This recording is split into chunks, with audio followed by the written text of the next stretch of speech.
Hi, and welcome to Hey Wow, Cool Cameraman. I'm John Aiello. I'm a librarian at Pearl River Public Library. I'm also the head of our learning lab, where we do all kind of programming, teaching everything from coding and writing to photography. Today I'll be talking about some of my cameras. My main interest in photography is film photography.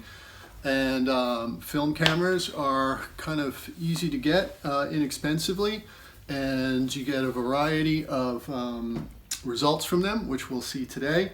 We're going to start off with our first episode with the very cool rocket camera made in Japan in the 1950s. Interestingly, some of these cameras said made in occupied Japan right after World War II, but this one says simply Japan. Here's a look at what the front of the camera looks like and the very cool Gothic typeface used for the logo. I'm going to put some shots of this camera up so you can get a little closer look at it. This camera has very few moving parts. It's got a safety switch here to keep it from accidentally taking a photo, and it's got a shutter, and that's about it other than the film advance knob on the top. About the shutter, we have a shutter that can either be held open for as long as you'd like, which would result in a very terrible photo, or a shutter that can be released for a relatively short part of a second there, which usually results in what most people would think of as a pretty terrible photo. But I'll put that terrible in quotes because depending on what you like about photography, you can get some pretty interesting results with this. Show you a little bit more about how this camera works before we see some photos from it. So it is basically a tin box, and they were also known as tea box cameras because it's believed that the original design was first made using a box of tea leaves. So that's what the inside of it looks like, just a simple box. Here's the part that holds the film. And as I said before, it uses 120 film, so you'd have an empty roller here, which you put onto the sprocket that can turn, and your new film would go in here, and the film would go across the back, so the light would go onto the film in the box.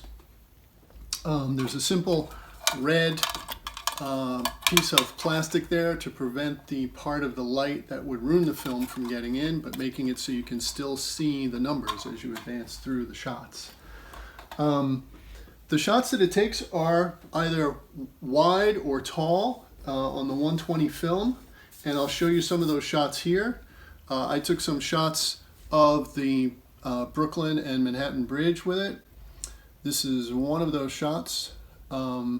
As you can see, there's not a lot of detail, but I really like these shots. I feel like they look more like drawings and art than they look like photography. Here's another one of the Brooklyn and Manhattan bridges. So as I said, you sort of just aim in the general direction, give a quick snap of the shutter, and hope for the best. Lucky for me, I have a darkroom at home where I develop film and make the prints myself. So here's a look at what the negatives look like. These are a variety of negatives. This negative is one of the 120 film negatives that are shot with the camera I just showed you. You'll notice the images are not square, they're rectangular. This is the camera we're going to look at next week. It's a 120 camera, but it shoots square shots. And this we'll look at in a few weeks. It's a 4x5 camera. So there you go. There's one of the negatives.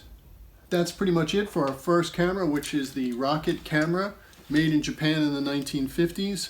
Our next episode will feature the Pearl River twin lens reflex, not made in Pearl River, New York, but Pearl River, China. And I hope to see you in that episode of Hey Wow, Cool Cameraman. And thanks a lot.